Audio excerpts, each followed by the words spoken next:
congrats on the movie, guys. Thanks Both so parts. Much, man. I just was talking about Zack Snyder, so I'll ask you about him first. He has this wave of fandom. He has all across the globe. People seem to be so invested in his movies and the way he makes movies, and he has these kind of signature things that he does. For you guys, when you work with someone like him, what are the kind of great lessons that you've taken from working with him? I think that even though I am I think that he further confirmed with me the need for the duality of consummate professional, driven, focused. We are here to work, we are here to get the job done, but we're going to do it with a smile. Yeah. And we're going to hug while we do it. And we're going to have a mess around. And it's not going to be long. And if we've got 10 seconds, we're going to spend 5 seconds of it joking. Yeah. And then we're going to go back in and do 5 minutes of hard work. So yeah, I think that's it. The duality. I mean, Ed couldn't have put it better. There's such a wonderful sense of fun on set. He comes with such a smile on his face, and it's unbelievably infectious, and it filters its way throughout the entire cast and crew. Whilst the work is, can be hard, and there's, time is money and all that, it's just so playful.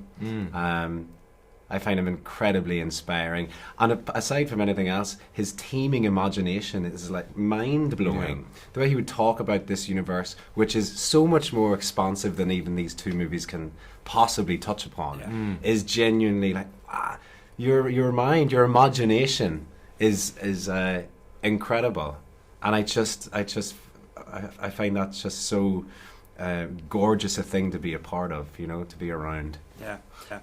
Something about, obviously you two play kind of villainousy kind of characters, and your voice particular has a kind of Alan Rickman-esque quality to it. And there's that kind of stinted or stilted English accent that is quite menacing.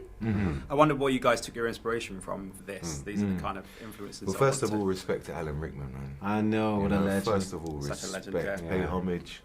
We all bow at the altar of Rickman, especially when you're talking about anyone that's trying to play a villain, wow.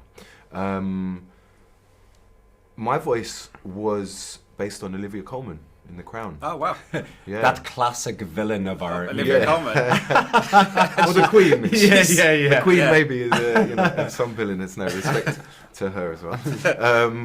But no, I felt like my physicality, and I was training as well, so it's just everything is accentuated, all jagged and strong. My fascist fashion, the spaceship, the priest, all that, I just knew I had to work against that. And the big danger is that I was just going to be some big 2D bad guy. So everything I was kind of doing was trying to do everything that Zack wanted me to be sort of, to seem like the big bad, even though there's a bigger badder. But then, how can I offset that? And that was through the sort of light, playful, sort of throwing it away, and that kind of musicality of Olivia Colman and her wonderful, beautiful voice. I hope we get to interview her one day and get to tell her that piece of information. She'll be like, who? Who? Who's Ed Skrein? I think she's cleverer than you give her credit for. I think she's very clever. Yeah. I still don't know if she knows who I am. But anyway, yeah. And what's the thing you guys, just in a quick way, the thing you're most proud of as being part of these two movies? Because it's such a big undertaking for all of you to do. I mean, to be involved in something that is brand new, that hasn't come with a backlog of previous media, it's completely new IP, and that came from Zack's mind was such an honour, and it has been, and it's something that I will remember for the rest of my life, just being a part of this this wonderful team and this fantastic, big, bold story. I'm so proud to be a part of it. I mean, there's so much to be proud of. It was such a hard job that is like just finishing it. Just getting through it. Yeah, to be honest. The endurance side of it was it's the longest shoot I've ever done, and the endurance side is probably the thing I'm most proud of. But I'm proud of my acting. Yeah. In a movie that is not primarily necessarily focus being on acting. It's a priority for me in everything I do.